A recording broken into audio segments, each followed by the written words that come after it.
पाठीमागच्या पिरियडला आपण freezing point, depression of freezing point आणि vapour pressure versus temperature in freezing point graphically पाहिला. आत्ताच्या पिरियडला आपण फ्रीजिंग पॉईंट, डिप्रेशन आणि कॉन्सन्ट्रेशन ऑफ सोल्यूट या आर्टिकलकडे आपणाला जायचं आहे. तर depression of freezing point, difference between freezing point of pure solvent and freezing point of solution is called depression of freezing point or freezing point depression. Freezing point, the temperature at which vapor pressure of liquid and vapor pressure of solid equal. The temperature at which solid and liquid of same substance coexist is called freezing point. Depression of freezing point is directly proportional to molality. Depression of freezing point verify experimentally for dilute solution. Depression of freezing point, that is delta TF, is directly proportional to molality. Directly proportional to molality, where delta TF, depression in freezing point, and small m, molality. Depression in freezing point delta TF equal to TF naught minus TF freezing point of pure solvent minus freezing point of solution. Delta TF, difference in freezing point of pure solvent and freezing point of solution. Delta TF equal to Kf into small m, where delta TF depression of freezing point, where Kf is a freezing point constant and small m molality of solution.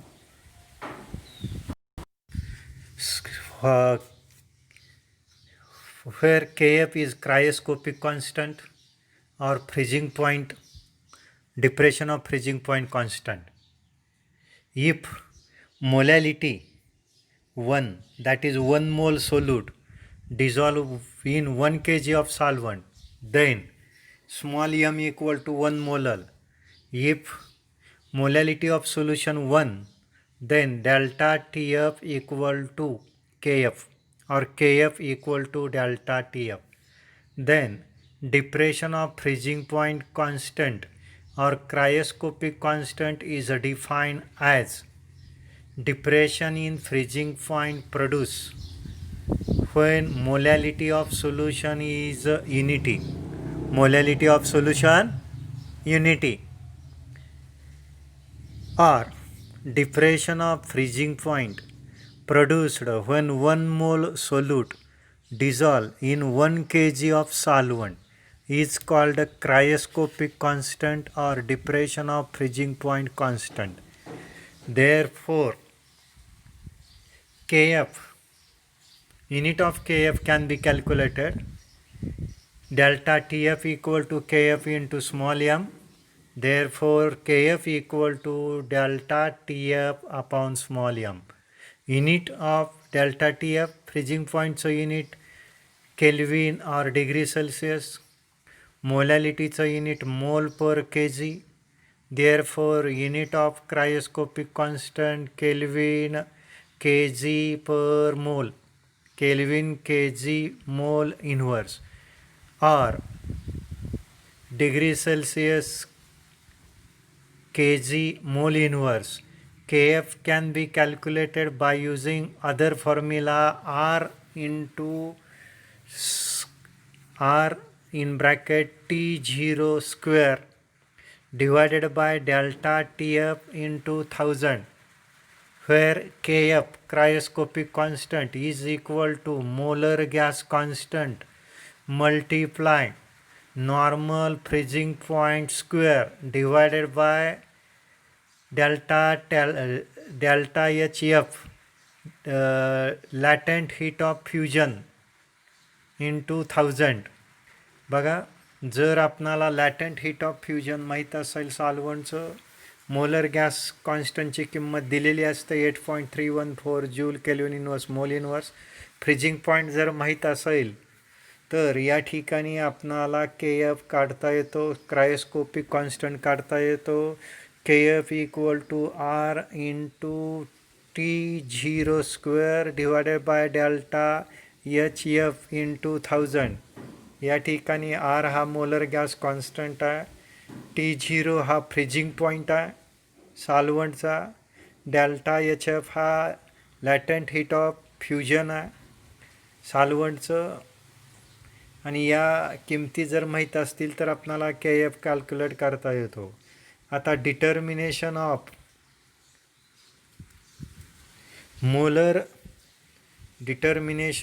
Molar mass of non volatile solute from depression of freezing point आपणाला calculate करायचं आहे.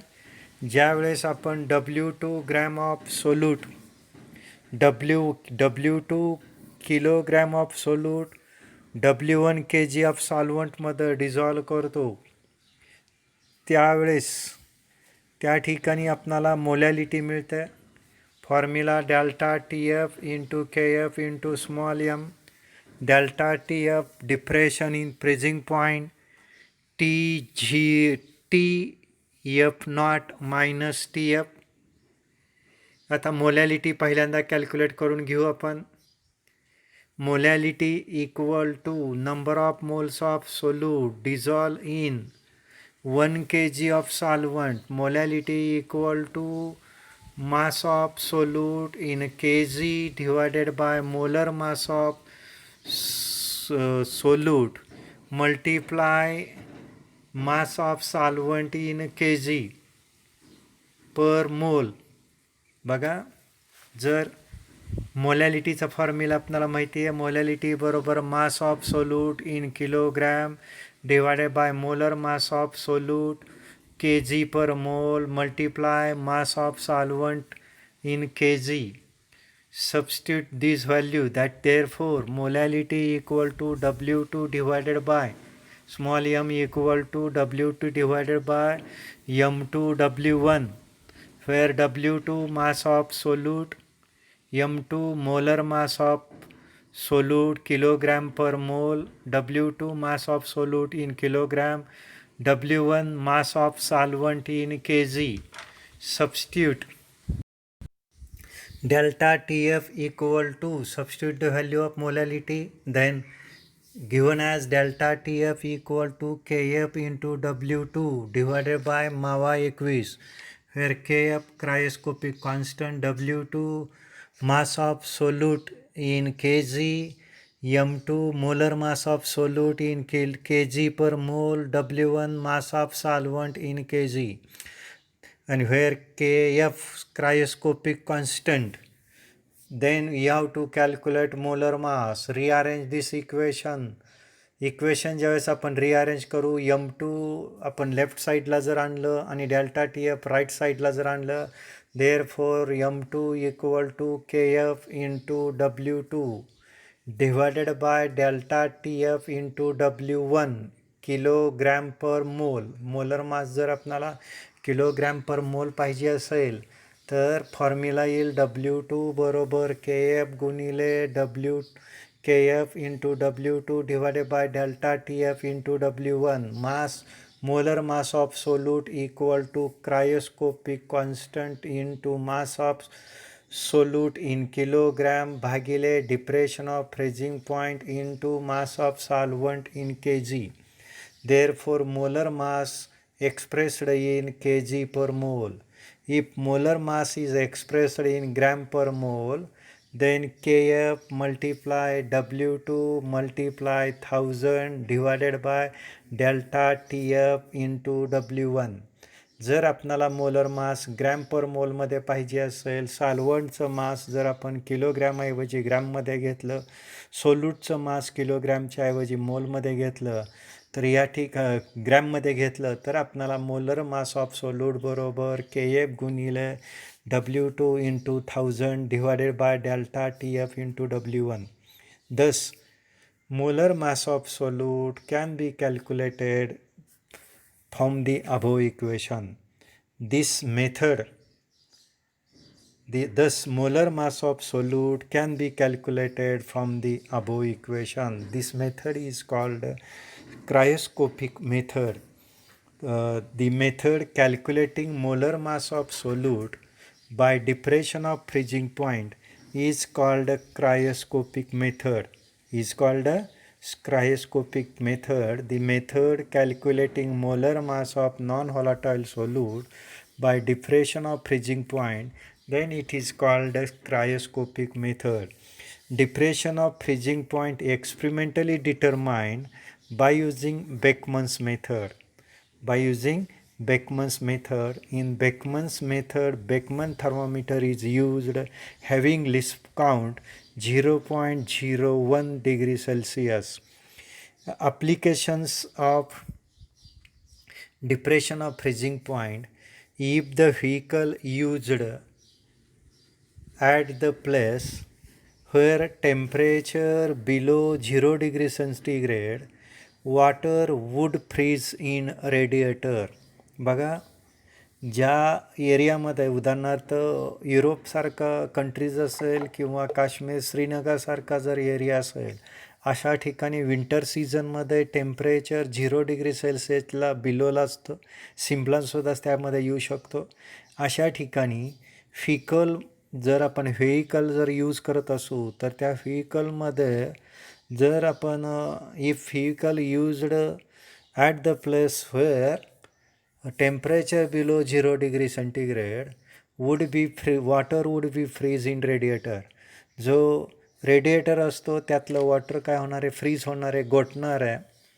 आणि त्यासाठी जर आपणाला freezing avoid करायचं असेल, to avoid freezing in radiator, to avoid freezing of water in radiator, solution of ethylene glycol is used in radiator. Ethylene glycol used in water used in radiator. This decrease the freezing point below 0 degree centigrade. This decrease the melting point, boiling point, freezing point below 0 degree centigrade.